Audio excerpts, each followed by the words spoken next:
मैं अमदास पलंगी सीजी शिक्षा में आपका स्वागत करता हूं। हम देख रहे हैं कक्षा 12वीं रसायन विज्ञान का 4th चैप्टर, जिसका नाम है रासायनिक बल गतिकी। इसमें हम लोग इससे पहले 2 वीडियो देख कर चुके हैं और उसमें जो भी प्रारंभिक जो भी जानकारी था, अभिक्रिया के वेग क्या है, अभिक्रिया के वेग को प्रभावित करने वाले कारक क्या हैं, ये हम लोग क्या कर चुके हैं, देख चुके हैं। आगे आज हम जो है बात करते हैं द्रव्य क्रियानुपाती नियम एवं दर, या उसी को बोलते हैं वेग नियम, इसके बारे में चर्चा करते हैं।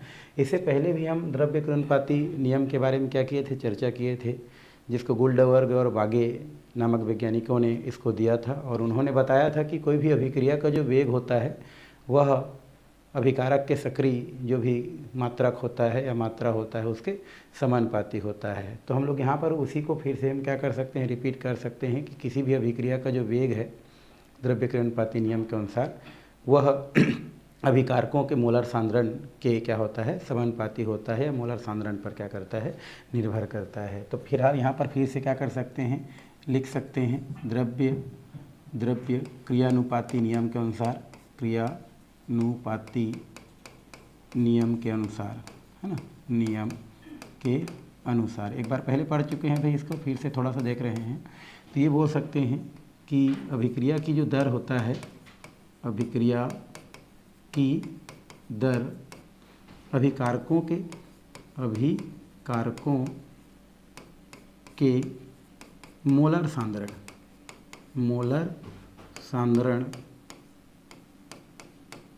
पर क्या करता है, निर्भर करता है, या मोलर सांद्रण के समानुपाती होता है। हम लिख सकते हैं समानुपाती होता है, मोलर सांद्रण के समानुपाती होता है, या इसी को हम लोग बोल सकते हैं कि मोलर सांद्रण पर क्या करता है, निर्भर करता है, समानुपाती होता है। क्या होता है भाई, हमारा समानुपाती होता है। ये हो गया समानुपाती होता है। तो हम पहले भी क्या कर चुके हैं, पढ़ चुके हैं कि द्रव्य क्रियानुपाती नियम ये कहता है कि कोई भी अभिक्रिया की जो दर होता है वह अभिकारकों के मोलर सांद्रण के क्या होता है, समानुपाती होता है। ये कौन कहता है भाई, द्रव्य क्रियानुपाती नियम कहता है। यदि हम यहाँ पर एक अभिक्रिया लेते हैं, जैसे ये होता है ए, ये हमारा क्या होता है, ये हो गया ए, और ये हो गया ए, फिर बी, और ये हो गया आपका बी, इक्वल टू, अगर हम बात करते हैं यहाँ पर प्रोडक्ट, किसकी बात करते हैं हम लोग, प्रोडक्ट। तो ये जो प्रोडक्ट होता है, इस प्रोडक्ट की अगर हम बात करें तो फिलहाल तो प्रोडक्ट में हम देखें तो प्रोडक्ट जो है अभिक्रिया की दर को किसी प्रकार से कोई जो है प्रभावित नहीं करता है। जो भी प्रभावित करता है वो अभिकारक ही क्या करता है, अभिक्रिया की दर को प्रभावित करता है, और ये हमारा क्या होता है, अभिकारक होता है। और द्रव्य क्रियानुपाती नियम यही कहता है कि कोई भी अभिक्रिया की जो दर है वो अभिकारक के सांद्रण के क्या होता है, समानुपाती होता है। और ये हमारा अभिक्रिया दिया है, तो इस अभिक्रिया में अभिक्रिया की दर किस पर निर्भर करता है, ए और बी जो दिया है ये इस पर क्या करता है, आपका निर्भर करता है, ए बी के मान पर निर्भर करता है। तो यहाँ पर जो ए और बी होता है, यहाँ पर जो क्या दिख रहा है हमारा ए, और ये क्या दिख रहा है आपका बी, ये कैसा होता है हमारा, रस समीकरण क्या होता है, मिति गुणांक होता है, रस समीकरण मिति गुणांक होता है। और ये जो रस समीकरण मिति जो गुणांक होता है, इसकी मात्रा पर ही अभिक्रिया की दर निर्भर करता है। तो इसी को द्रव्य क्रियानुपाती नियम के अनुसार कैसे लिखा जा सकता है भाई, तो द्रव्य क्रियानुपाती नियम के अनुसार जो दिया गया दर अभिक्रिया है उसके अनुसार हम इसको क्या लिख सकते हैं, यहाँ पर लिख सकते हैं अभिक्रिया की दर, और ये डायरेक्टली प्रोपोर्शनल किसका होगा भाई, हमारा ये होता है ए का घात ए, और बी का घात क्या होता है, हमारा बी होता है।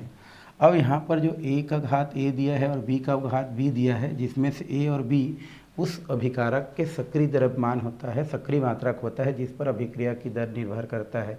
लेकिन प्रायोगिक तथ्य ये कहता है कि कोई भी अभिक्रिया का जो दर होता है वो ए के घात ए या बी की घात बी पर निर्भर न करके एक अन्य घात पर क्या करता है, निर्भर करता है, जिसे इस प्रकार से क्या किया जा सकता है, लिखा जा सकता है कि अभिक्रिया की जो दर है, ये अभिक्रिया की दर जो है ए के घात x पर निर्भर न करके एक का घात x होता है, और यहाँ पर b का घात क्या होता है, हमारा एक y होता है, इस पर क्या करता है, निर्भर करता है, ऐसा प्रयोग से पता चलता है। ये y पर निर्भर करता है। ये जो हमारा x और जो y है, इस x और क्या है हमारा y का जो मान होता है वो रासायनिक बल गतिकी द्वारा क्या होता है, निर्धारित होता है। का मान रासायनिक बल गतिकी के द्वारा क्या होता है, निर्धारित होता है। रासायनिक बल गतिकी के द्वारा क्या होता है भाई, निर्धारित होता है। और इस मान पर ही अभिक्रिया की जो दर होता है वो क्या करता है, आपका निर्भर करता है। जिसमें x और y का मान जो होता है x और y का मान, x और y का जो क्या होता है हमारा मान होता है, वह इस a और b के बराबर हो भी सकता है और नहीं भी हो सकता है। तो x और क्या है हमारा y का मान a और b के बराबर हो भी सकता है,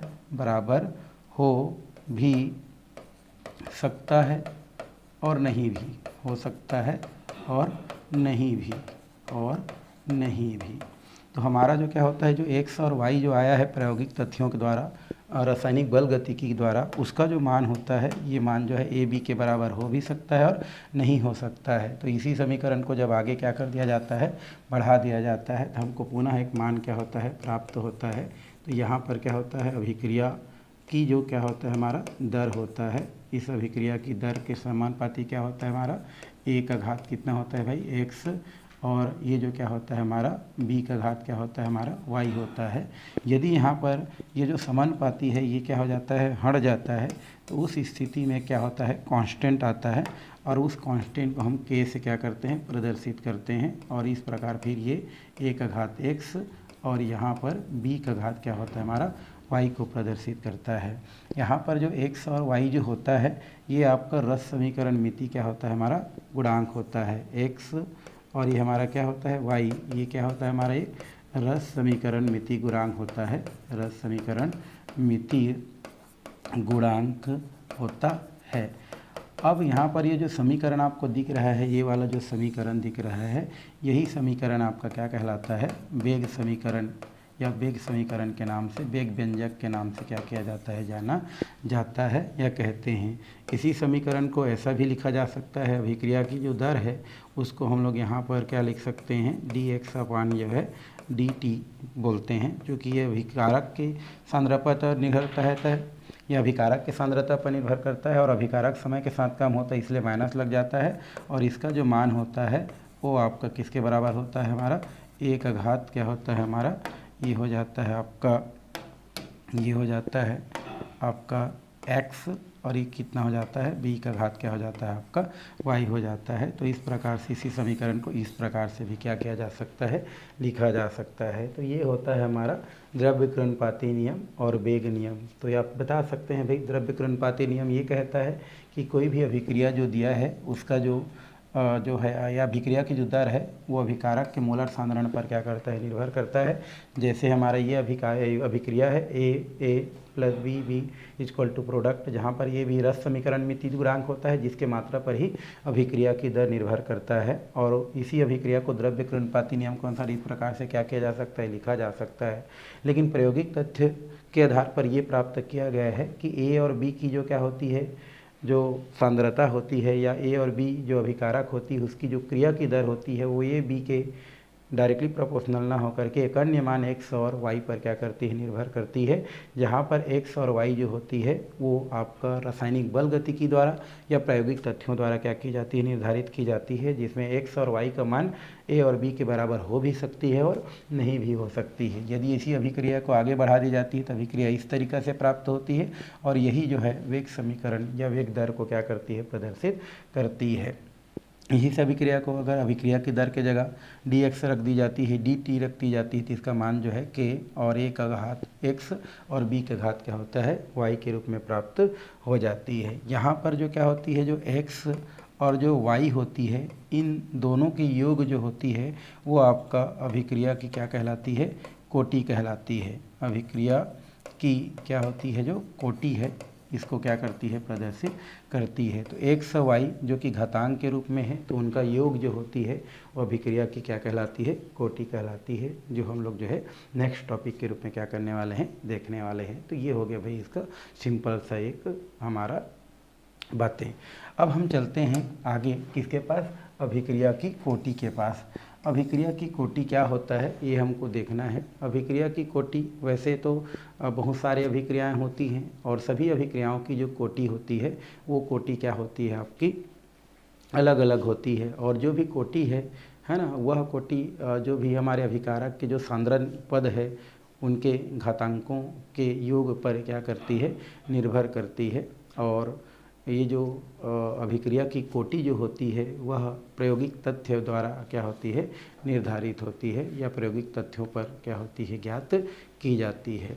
तो यहाँ पर ये बताई जा सकती है कि कोई भी जो अभिक्रिया की कोटि होती है वो अभिकारक के जो भी सांद्रण या अभिकारकों के जो अणु हैं, परमाणु है या आयन हैं, उनकी संख्या पर क्या करती है, निर्भर करती है। मतलब हम ये बोल सकते हैं कि अभिक्रिया की जो कोटि होती है वो हमारा अभिकारक में उपस्थित परमाणु, अणु या आयनों की संख्या पर निर्भर करती है और उसी के आधार पर अभिक्रिया की जो कोटि है उसको क्या की जा सकती है, समझाई जा सकती है कि अभिक्रिया की कोटि है ना, अभिक्रिया की कोटि अभिकारकों के उन अणु, परमाणु या आयनों की कुल संख्या के बराबर होती है जिसकी मोलर सांद्रण पर अभिक्रिया की दर क्या करती है, निर्भर करती है। तो यहाँ पर जो है इनको परिभाषित की जा सकती है भाई, किसको, अभिक्रिया की कोटि को।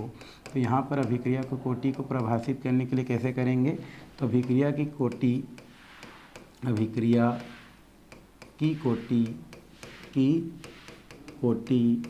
अभिकारकों के अभिक्रिया की कोटि अभिकारकों के उन अभिकारकों के उन अणुओं, परमाणुओं अथवा आयनों के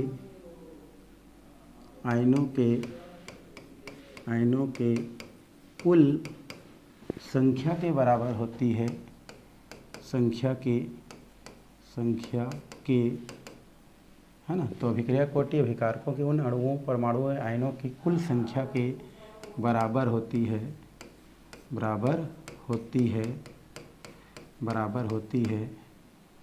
ना, जिसकी मोलर सांद्रण पर अभिक्रिया की दर क्या करती है, निर्भर करती है। तो जिसकी मोलर सांद्रण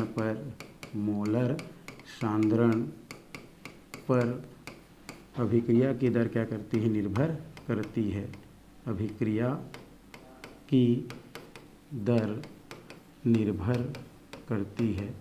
तो इस प्रकार से इस पे क्या की जा सकती है भाई, लिखी जा सकती है कि अभिक्रिया की जो कोटि है अभिकारकों के उन अणुओं, परमाणुओं अथवा आयनों की जो क्या होती है, कुल संख्या के बराबर होती है जिसकी मोलर सांद्रण पर क्या करती है, हमारा अभिक्रिया की दर निर्भर करती है। या इसी को बोली जा सकती है कि अभिक्रिया की दर है ना, अभिक्रिया की दर जो है वो, या अभिक्रिया का जो वेग है वो वेग नियम के जो क्या होता है, हमारा वेग नियम में जो भी अभिकारकों के जो सांद्रता या अभिकारकों के घातांकों के जो सांद्रता का जो योग होती है उस पर क्या करती है, निर्भर करती है। तो फिलहाल इस प्रकार से अभिक्रिया की कोटि को क्या की जा सकती है, समझाई जा सकती है कि अभिक्रिया की कोटि अभिकारकों के उन अणुओं, परमाणुओं अथवा आयनों की कुल संख्या के बराबर होती है जिनकी मोलर सांद्रण पर अभिक्रिया की जो दर है वो क्या करती है, निर्भर करती है। या अभिक्रिया की कोटि वेग नियम के है ना, या वेग नियम के वेग नियम के अभिकारकों के है ना, सांद्रताओं के घातांकों का योग क्या होती है, अभिक्रिया की क्या कहलाती है, कोटि कहलाती है। तो उस तरीक़ा से भी क्या की जा सकती है, परिभाषित की जा सकती है, बताई जा सकती है। अब यहाँ पर इसके लिए क्या की ली जाती है भाई, उदाहरण ले ली जाती है। उदाहरण में यहाँ पर ये होती है कि जो अभिक्रिया की जो कोटि होती है यहाँ पर, जैसे यहाँ पर ये दिया है A और ये दिया है A प्लस B, ये दिया है B प्लस C और ये दिया है C, और ये मिलकर क्या बनाती है, हमारी प्रोडक्ट का क्या करती है, निर्माण करती है। चूँकि हमको पता है कि द्रव्य कृणपाती नियम के अनुसार अभिक्रिया की जो दर होती है वो केवल अभिकारक पर ही क्या करती है, निर्भर करती है। तो उसके आधार पर यहाँ पर जो भी अभिक्रिया की जो क्या होती है, हमारी जो दर होती है, इस अभिक्रिया की क्या है, हमारा जो दर है उसको यहाँ से क्या की जा सकती है, निकाली जा सकती है। और ये जो अभिक्रिया की जो दर होती है वो अभिकारकों की क्या होती है, आपके जो है उसका जो मान होती है उसके डायरेक्टली प्रोपोर्शनल होती है, सक्रिय मात्रक की डायरेक्ट प्रोपोर्शनल होती है। तो इनकी जो ये जो मान होती है उसको एक घात जो है p, उसके बाद जो है b का जो घात होती है वो आपका q, और उसके बाद जो है आपका c का जो घात होती है उसके जो है क्या होती है, r के रूप में क्या की जा सकती है, लिखी जा सकती है। तो यहाँ पर जो क्या होती है, अभिक्रिया की जो भी क्या होती है, कोटि होती है, वो अभिक्रिया की कोटि जो है a, b और c की मात्रा पर निर्भर न करके यहाँ पर जो है उसके घात जो है p, ये है हमारा q, और r पर क्या करती है, निर्भर करती है। तो इस तरीक़ा से अभिक्रिया की कोटि को क्या की जा सकती है, दर्शाई जा सकती है। आगे इसी को जो है अभिक्रिया की जो दर होती है, अभिक्रिया की जो दर है उसको आगे इस प्रकार भी क्या की जा सकती है, लिखी जा सकती है, जहाँ पर एक कांस्टेंट आती है और a का घात कितनी हो जाती है, p, ये हो जाती है b के घात क्या हो जाती है, q, और उसके बाद क्या हो जाती है, c का घात क्या हो जाती है, हमारा r प्राप्त हो जाती है। यहाँ पर p, q, r जो होती है ये इनको जो है n से दर्शाई जाती है, अर्थात n जो है नंबर होती है, और ये जो भी घातांकों के योग के क्या होती है, बराबर होती है, अर्थात n का मान p plus q plus r के क्या होती है, हमारी बराबर होती है। और इसके घातांक पर ही क्या करती है, अभिक्रिया की कोटि क्या करती है, निर्भर करती है। यहाँ पर n के मान यदि क्या होती है, हमारी 1 होती है, तो उस स्थिति में वो प्रथम कोटि अभिक्रिया को क्या करती है, प्रदर्शित करती है। यदि यहाँ पर n का मान कितना होती है, 2 होती है, तो ये द्वितीय कोटि को क्या करती है, प्रदर्शित करती है। और यदि n का मान 0 होती है तो ये शून्य कोटि अभिक्रिया को क्या करती है, प्रदर्शित करती है। तो इस प्रकार से जो भी अभिक्रिया की दर होती है वो अभिकारकों के सांद्रताओं के घातांकों के, है ना, जो क्या होता है, हमारा योग होती है, उस पर भी निर्भर करती है। तो यहाँ से भी परिभाषा लिखी जा सकती है कि अभिक्रिया की जो क्या होती है, जो कोटि होती है, अभिक्रिया की जो क्या होती है, कोटि होती है, वो अभिकारकों के सांद्रताओं के घातांकों के योग के क्या होती है, बराबर होती है। तो इस तरीक़ा से अभिक्रिया की कोटि को क्या की जा सकती है भाई, बताई जा सकती है, प्रदर्शित की जा सकती है। यहाँ पर कुछ उदाहरण लेकर के भी अभिक्रिया की कोटि को क्या की जा सकती है, बताई जा सकती है। जैसे उदाहरण की बात करें तो यहाँ पर उदाहरण जैसे दिया गया है, फर्स्ट उदाहरण की बात करें, जैसे ये NH क्या दिया है, 4 दिया है, और ये क्या दिया है, हमारा NO2 दिया है। इस स्थिति में क्या बनाता है, हमारा इधर जो है जाके ये हमारा N2 बनाता है और साथ में ये पानी का निर्माण करता है। तो ये तो प्रोडक्ट होता है, ये अभिकारक होता है। तो यहाँ पर जो भी अभिक्रिया की जो क्या होती है, दर होती है, ये अभिक्रिया की दर फिलहाल तो किस पर निर्भर करती है, हमारी ये निर्भर करती है हमारा NH4, और ये क्या हो जाती है आपकी NO2 पर क्या करती है, निर्भर करती है। क्योंकि घातांक में कुछ नहीं है, मतलब A होती है, अर्थात यहाँ पर जो कोटि होती है उस कोटि का जो मान होती है, ये कोटि का मान क्या होती है, फिलहाल यहाँ पर 1 होती है। कोटि कितनी होती है भाई, यहाँ पर 1 होती है, अभिक्रिया की कोटि 1 होती है। अगर हम दूसरा उदाहरण देखें तो यहाँ पर जैसे दिया गया है हमारा 2HI जो होती है, ये मिल करके H2 या टूट करके H2 और I2 बनाती है। तो यहाँ पर जो भी अभिक्रिया की जो क्या होती है, हमारी जो दर होती है, ये अभिक्रिया की दर फिलहाल तो किस पर निर्भर करेगी भाई, ये निर्भर करती है हमारी किस पर, ये हो जाती है AHI, और घात में कितनी होती है, 2 होती है, अर्थात यहाँ पर आपकी जो कोटि होती है, ये कोटि आपको कितनी होती है, 2 देखने को मिलती है। तो ये अभिक्रिया क्या की जा सकती है, या उदाहरण को देख करके अभिक्रिया की कोटि क्या की जा सकती है, बताई जा सकती है। और भी उदाहरण ली जा सकती है भाई, जैसे और उदाहरण आप लेना चाहेंगे थोड़ा दो उदाहरण आप ले सकते हैं। जैसे यहाँ पर क्या होती है, 2NO2 होती है, नाइट्रोजन डाइऑक्साइड होती है, और इसको अगर तोड़ दिया जाए तो ये हमारा 2NO और प्लस O2 में क्या हो जाती है, तोड़ जाती है। तो उस स्थिति में भी हम देखें तो यहाँ पर जो अभिक्रिया की जो क्या होती है, जो दर होती है, ये अभिक्रिया की दर जो है किस पर निर्भर करती है भाई, हमारा ये निर्भर करती है NO2, और चूँकि सामने में 2 है तो घातांक में लिखी जाती है। तो इस प्रकार से यहाँ पर भी कोटि जो है आपकी कितनी होती है, आपकी कोटि जो है आपकी 2 होती है। और इसी को अगर पलट दिया जाए, जैसे 2NO और प्लस क्या कर दिया जाए, O2 कर दिया जाए, तो उस स्थिति में ये 2NO2 प्राप्त हो जाती है, ये अभिकारक होती है। और यहाँ पर अभिक्रिया की जो क्या होती है, जो दर होती है, अभिक्रिया की जो दर होती है वो किस पर निर्भर करती है, एक तो निर्भर करती है हमारा NO2 का घात कितना हो जाता है 2, और एक निर्भर करती है हमारा O2 जिसका घात कुछ नहीं है फिलहाल, तो 2 और 1 कितना हो जाती है 3।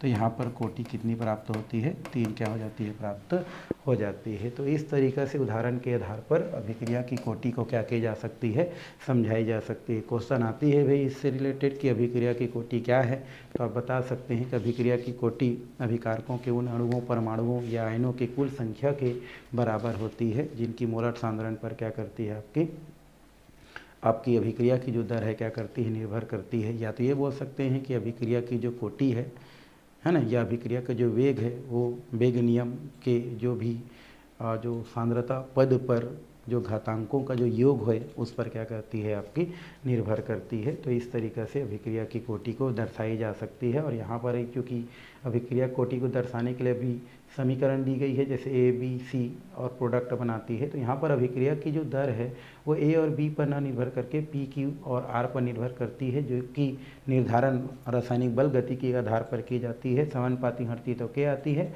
और यहाँ पर P, Q, R जो कि रस समीकरण में T गुणांक होती है उस पर अभिक्रिया की दर या वो घातांकों जो पद होती हैं उनके योग पर अभिक्रिया की दर क्या करती है, निर्भर करती है। यदि इनका योग 1 प्राप्त होती है तो प्रथम कोटि, 2 है तो द्वितीय कोटि, 3 है तो तृतीय कोटि, और इस प्रकार उदाहरण से क्या की जा सकती है, समझाई जा सकती है। तो ये तो हो गया आपका अभिक्रिया की कोटि से रिलेटेड कुछ बातें।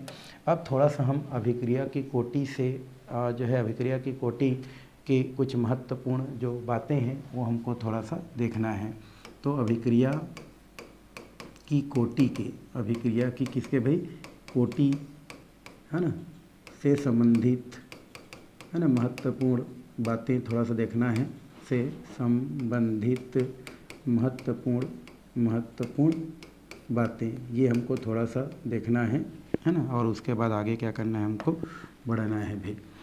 तो महत्वपूर्ण क्या देखते हैं हम लोग, थोड़ा सा बातें देख लेते हैं। पहला इसमें ये है कि जो भी अभिक्रिया की जो कोटि होती है वो आपका धनात्मक, ऋणात्मक है ना, शून्य अथवा भिन्नांग में क्या हो सकती है, पूर्णांग में हो सकती है। तो यहाँ पर पहला आप लिख सकते हैं कि जो अभिक्रिया की क्या है, कोटि है, अभिक्रिया की कोटि धनात्मक, ऋणात्मक है ना, पूर्णांग अथवा है ना, अथवा भिन्नात्मक हो सकती है। तो पहला बात तो ये हो गया कि कोई भी जो अभिक्रिया की कोटि होती है वो धन में रहे ही, ऐसा कोई जरूरी नहीं है। हमारी अभिक्रिया की जो कोटि है वो धनात्मक हो सकती है, ऋणात्मक हो सकती है, पूर्ण में हो सकती है, अथवा भिन्न में क्या हो सकती है। ये पहला बात आपको ध्यान में रखना है। सेकेंड बात ये होती है कि अभिक्रिया की जो कोटि होती है वो प्रायोगिक तथ्यों द्वारा क्या की जाती है, निर्धारित की जाती है। मतलब ये बोल सकते हैं कि किसी संतुलित समीकरण को देखकर, संतुलित समीकरण को क्या करके भाई हमारा देखकर अभिक्रिया की कोटि ज्ञात नहीं की जा सकती है ना, बल्कि ये जो है नहीं की जा सकती है, क्योंकि ये प्रायोगिक तथ्यों पर आधारित होती है। जा सकती है ना, कुछ का ठीक है, लेकिन सबको देख करके आप जो है समीकरण को देख करके अभिक्रिया की कोटि नहीं बता सकते हैं, है ना, क्योंकि अभिक्रिया की कोटि जो होती है, अभिक्रिया की कोटि का निर्धारण प्रायोगिक तथ्य पर की जाती है। निर्धारण किसके आधार पर भाई, प्रायोगिक तथ्यों पर की जाती है। प्रायोगिक तथ्यों हाँ या रासायनिक बल गतिकी के आधार पर क्या की जाती है, के आधार पर की जाती है। तो इस प्रकार से हम बता सकते हैं कि जो भी हमारी क्या होती है, जो हमारा अभिक्रिया की जो कोटि होती है, ये अभिक्रिया की कोटि का जो निर्धारण होती है वो प्रायोगिक तथ्यों पर होती है। रासायनिक समीकरण को देख करके नहीं बताई जा सकती। बहुत सारी रासायनिक समीकरण ऐसा होती है जो देख करके उसकी अभिक्रिया की कोटि निकाली जा सकती है, लेकिन वो गलत भी हो सकती है। क्यों? क्योंकि ये सारे निर्धारण प्रायोगिक तथ्यों पर जो है की जाती है। थर्ड नंबर अगर हम बात करें तो कोई भी अभिक्रिया जो होती है वो एक से अधिक पदों में अगर होती है तो उसमें से सबसे जो धीमा पद होती है वो दर निर्धारक पद के नाम से जानी जाती है।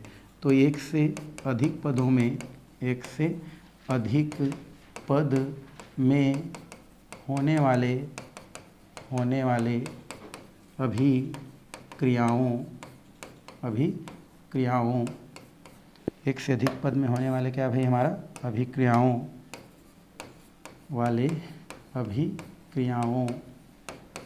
में सबसे धीमा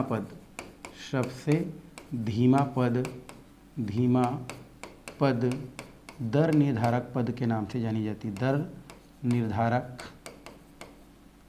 निर्धारक पद कही जाती है। ये सब हम आगे और देखेंगे भाई, फिलहाल अभी लिखते हैं। तो इसमें बोल रहा है कि अगर कोई अभिक्रिया एक से क्या होती है, अधिक पदों में होती है। मान लो ए से बी और बी से क्या हो गया सी और सी से आगे डी हो गया, तो हमको मिलना क्या था हमारा, ए से क्या मिलना था हमारा, डी मिलना था, है ना। और ये अभिक्रिया कितने पदों में पूर्ण हो रहा है, 3 पदों में। तो इनमें से जो सबसे क्या होता है, स्लो होता है ना। ये जैसे फास्ट है, या ये मान लिया जाए स्लो है, ये क्या है हमारा फास्ट है, और ये क्या होता है उससे भी है। तो तीनों में से ये देखी जाती है कि कौन सा अभिक्रिया मध्यम हो रही है ना। तो वो जो मध्यम होती है, बीच में होती है, वह अभिक्रिया आपकी दर निर्धारक पद कहलाती है, जहाँ से अभिक्रिया की कोटि क्या की जा सकती है, ज्ञात की जा सकती है। अगर हम फोर्थ पॉइंट की बात करें तो फोर्थ पॉइंट में क्या होती है, जैसे यहाँ पर एक उदाहरण दिया गया है, जैसे H2 प्लस यहाँ पर दिया है Cl2। यदि यह अभिक्रिया मान लो सनलाइट की उपस्थिति में कराई जाती है, तो उस स्थिति में क्या बनती है हमारी 2HCl बनती है। नियमतः तो ये है कि यहाँ पर जो अभिक्रिया की जो क्या होती है, जो कोटि होती है, या अभिक्रिया की जो दर है, यह अभिक्रिया की दर किसके डायरेक्टली प्रोपोर्शनल होती है, जैसे H2 और एक इसका होता है हमारा जो है Cl2। ये दोनों की क्या होती है, डायरेक्टली प्रोपोर्शनल होती है। ये हो गया हमारा H2 और ये हो गया हमारा Cl2। तो उस स्थिति में अभिक्रिया की कोटि जो है 2 होना चाहिए। इसका घात 1 है, इसका घात है 1 है, लेकिन यहाँ पर जो कोटि होती है वो कोटि कैसी होती है आपकी, 0 होती है। क्या होती है, 0 होती है, या 0 हमारा कोटि को प्रदर्शित करती है। तो इसके आधार पर बोली जा सकती है कि हाँ, जो भी अभिक्रिया की कोटि होती है वो प्रायोगिक तथ्यों पर क्या की जाती है, प्राप्त की जाती है। तो ये हो गया अभिक्रिया की कोटि से रिलेटेड कुछ महत्वपूर्ण बातें। अब थोड़ा सा हम लोग क्या देखते हैं, अभिक्रिया की कोटि के आधार पर कुछ क्या करते हैं, अभिक्रिया देखते हैं, और उस अभिक्रिया के आधार पर हम क्या करते हैं, जो है अभिक्रिया की कोटि को समझने का क्या करते हैं, प्रयास करते हैं। ठीक है भाई, चलिए तो पहले हम लोग देख देते हैं शून्य कोटि अभिक्रिया के लिए, है ना। तो अभिक्रिया की कोटि से रिलेटेड कुछ बातें हम तो देखते हैं। पहला हम लोग क्या देखते हैं, शून्य कोटि अभिक्रिया। शून्य कोटि अभिक्रिया से रिलेटेड कुछ हम क्या करते हैं, हम यहाँ पर उदाहरण देखते हैं। शून्य कोटि अभिक्रिया, ये हमको देखना है, मतलब वह अभिक्रिया जिसकी कोटि कितनी होती है, शून्य होती है। जैसे कुछ उदाहरण यहाँ पर दिया गया है, जैसे एक तो अभी बताया H2 plus Cl2 equal to, अगर कौन सा लाइट हो यहाँ पर, सनलाइट हो, तो इस स्थिति में क्या बनाती है, 2HCl बनाती है। तो यहाँ पर जो अभिक्रिया की जो दर होती है, अभिक्रिया की जो क्या है हमारा दर है, ये अभिक्रिया की जो दर होती है वो K, और ये H2 का घात 0 और Cl2 का घात क्या होती है, 0 होती है। और यहाँ पर जो कोटि होती है, ये कोटि आपकी क्या होती है, शून्य होती है। मतलब ये बोली जा सकती है कि जो भी अभिक्रिया किसी उत्प्रेरक की उपस्थिति में कराई जाती है ना, वो लगभग आपकी क्या होती है, शून्य कोटि अभिक्रिया को ही क्या करती है, प्रदर्शित करती है। और इसी टाइप की क्वेश्चन आपको जो है पेपर में दी जाती है। जैसे यहाँ पर आपको दे देगा H2 plus Cl2 sunlight equal to जो है 2HCl, और आपको बोला जाएगा कि भाई इसकी कोटि कितनी होती है। तो आप क्या करेंगे, ये समीकरण को देखेंगे, जैसे इसके सामने में 1 है, इसके सामने में है, तो इसकी अभिक्रिया की कोटि कितनी होगी, 2 होगी। बट अभिक्रिया की कोटि कितनी होती है, इसमें 0 होती है, क्योंकि जनरल ये देखा गया है कि जो उत्प्रेरक की उपस्थिति होती है, अगर उस उत्प्रेरक की उपस्थिति में कोई अभिक्रिया होती है तो अभिक्रिया की कोटि क्या होती है, आपकी 0 होती है। सेकेंड नंबर हम बात करें, जैसे ये दिया है हमारा N2 प्लस क्या दिया है 3H2 और इक्वल टू अगर हम बात करें तो उस स्थिति में क्या होती है, ये हमारा आयरन जो उत्प्रेरक होती है इसकी उपस्थिति में होती है। तो ये उत्प्रेरक की उपस्थिति में हो रहा है नियमतः, तो यहाँ पर अभिक्रिया की जो दर है, अभिक्रिया की जो क्या है हमारा दर है, इस अभिक्रिया की दर किसके डायरेक्टली प्रोपोर्शनल होना चाहिए, ये हमारा N2 का और ये हमारा किसका, हमारा ये दिया है H2 और घात में कितना होना चाहिए 3 होना चाहिए। लेकिन ये जो कोटि होती है इसकी भी कितनी होती है भाई, 0 ही होती है, क्योंकि ये उत्प्रेरक की उपस्थिति में देखा गया है और प्रायोगिक तथ्यों के आधार पर देखा गया है, इसलिए यहाँ पर जो इसकी भी कोटि जो होती है वो क्या होती है, आपकी 0 होती है। तो जैसा दिख रहा है वैसा हो नहीं रहा है, तो इसको आपको ध्यान में क्या करना है, रखना है। और भी आप करना चाहेंगे तो कर सकते हैं, जैसे 2HI दिया है, 2HI दिया है, मान लो यहाँ पर सोना की उपस्थिति है और ये मिल करके H2 और क्या बनाती है, I2 बनाती है। तो इसी स्थिति में अभिक्रिया की जो क्या होती है, दर होती है, अभिक्रिया की जो क्या है दर है, डायरेक्टली प्रोपोर्शनल हटा दिया जाए तो कांस्टेंट क्या आ जाता है, तो HI का घात क्या होना चाहिए, 2 होना चाहिए, बट ये क्या होता है 0 होता है। इसलिए यहाँ पर भी जो कोटि होता है, ये कोटि आपको कितना देखने को मिलता है, केवल जो है एक ही देखने को क्या होता है मिलता है, क्या बोलते हैं 0 देखने को मिलता है। तो इस प्रकार से जो शून्य कोटि अभिक्रिया है उसको इस प्रकार से समझाया जा सकता है। आपके बुक में और भी ऐसे बहुत सारे उदाहरण दिया गया है जिसको आप क्या कर सकते हैं, बता सकते हैं। यदि हम किसके पास चलते हैं, प्रथम कोटि के पास, तो प्रथम कोटि वाले की भी बहुत सारे क्या की जा सकती है, उदाहरण ली जा सके। एक आध हम लोग देखते हैं प्रथम कोटि, है ना, अभिक्रिया के लिए हम लोग थोड़ा सा देखते हैं प्रथम कोटि अभिक्रिया के लिए।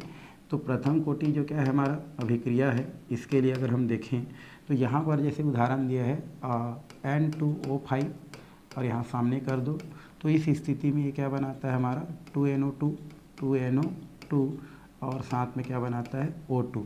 अब यहाँ पर नियमतः जो अभिक्रिया की जो कोटि होता है, अभिक्रिया की क्या है हमारा कोटि है या अभिक्रिया की जो दर है, वो दर किस पर निर्भर करता है, K घात में कितना है हमारा N2 और ये कितना है O5।